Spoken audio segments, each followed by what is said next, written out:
غسل کے احکام، مستحب غسل بھی ہوتا ہے جیسے آج جمعے کا.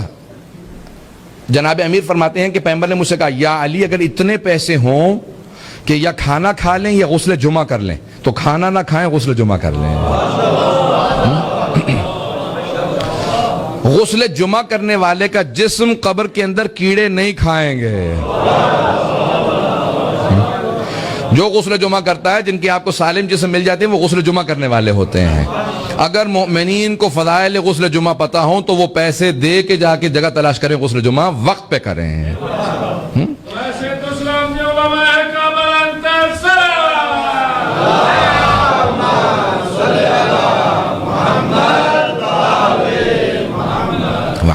توجہ ہے سب لوگوں کی؟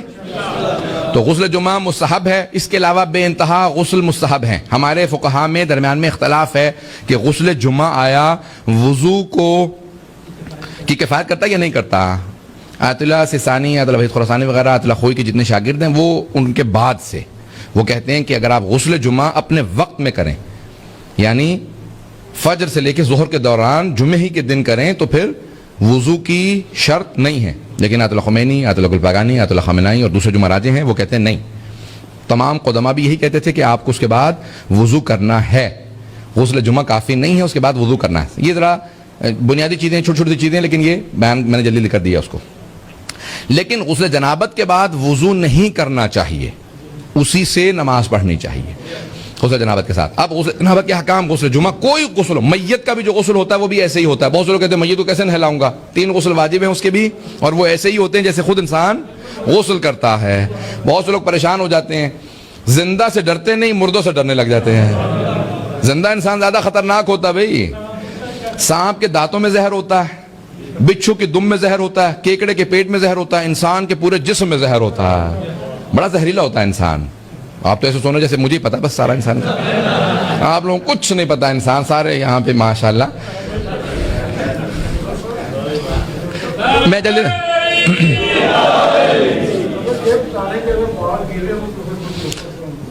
گیلے بالوں پہ مسح نہیں ہوتا. گیلا اگر چہرہ، سن رہے ہیں سب لوگ، چہرہ گیلا ہے، ہاتھ گیلے ہیں، اس پہ دوبارہ آپ وضو کر سکتے ہیں. لیکن اگر سر گیلا ہو اور پاؤں گیلے ہوں تو وضو مسح نہیں ہوگا اس میں. کیوں؟ کتنا گیلا ہو، آپ نے نہانے کے بعد سر کو خشک کر لیا، اگر اتنا آپ کا سر گیلا ہے کہ آپ کے سر کی تری، ویٹنس، تری اس کی جو وہ ہاتھ پہ منتقل ہو تو وہ مسح نہیں ہوا. لیکن اگر اتنا تر ہے کہ آپ کے ہاتھ سے جو تری ہے پانی کی وہ اس پہ منتقل ہو جائے تو وہ مسح ہو گیا. کلیئر ہو گیا یہ مسئلہ؟ ہاں.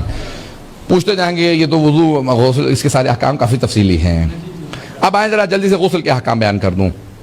میت کا بھی غسل ایسے ہی ہوتا ہے، میت کے 3 غسل واجب ہے. انسان اپنا بھی کئی غسل اکٹھے ایک نیت کر لے سارے غسل ہو جاتے ہیں. غسل جمعہ ہے، غسل جنابت ہے، مستحب غسل ماہ رمضان کا اول ماہ رمضان ہے، غسل توبہ ہے، اور جتنے غسل ہوں آپ انسان سارے نیت کرے اور ایک غسل کر لے. پورے سر کا چہرے کا دھونا واجب ہے. گردن زیادہ سے زیادہ اس میں دھو لیں. یہ پورا چہرہ، آنکھوں پہ ہر جگہ، کھال کے اوپر ہر جگہ، سر میں، داڑھی میں، ہر جگہ پانی پہنچانا واجب ہے. آنکھیں بند کر کے پورے آنکھوں پہ، کان سب. اس کے بعد پھر دایاں حصہ، پھر بایاں حصہ. دائیں حصے کو جب دھو رہے ہوں تو زیادہ دھوئیں گے تاکہ پورا جسم دھل جائے. اسی طرح سے جب بائیں حصے کو دھوئیں تو پھر دائیں حصہ سارا دھو لیں گے تاکہ انسان کو یقین ہو کہ پورا غسل ہو گیا. جب انسان غسل کر لیتا ہے، غسل کی حالت میں نہ ہو تو مسجد میں نہیں آ سکتا. یہ امام بارگاہ، مسجد میں نہیں جا سکتا، قرآن کو ہاتھ نہیں لگا سکتا، اللہ کے ناموں کو، اہل بیت کے، محمد والے محمد کے ناموں کو ہاتھ نہیں لگا سکتا. 7 آیات سے زیادہ تلاوت کرنا مکروہ، لیکن واجب سجدے والی آیات کی سوروں کی تلاوت کرنا حرام. تو جب انسان جنابت میں ہوتا ہے اس کے احکام بہت سخت ہیں، اس لیے انسان کو فوراً غسل کرنا چاہیے. اب تیمم کے جلدی احکام بیان کر دوں. سب کی توجہ ہے؟ تیمم بھی جلدی بیان کر دوں. غور سے دیکھ لیجئے. اگر انسان کے سامنے پانی نہ ہو، بدل از غسل یا بدل از وضو. اسی طرح سے اگر انسان کے لیے پانی مضر ہو، پانی بہت ٹھنڈا ہے، سردی بہت زیادہ ہے، انسان اگر نہائے گا تو بیمار ہو جائے گا. شریعت نہیں کہتی بیمار ہو جاؤ.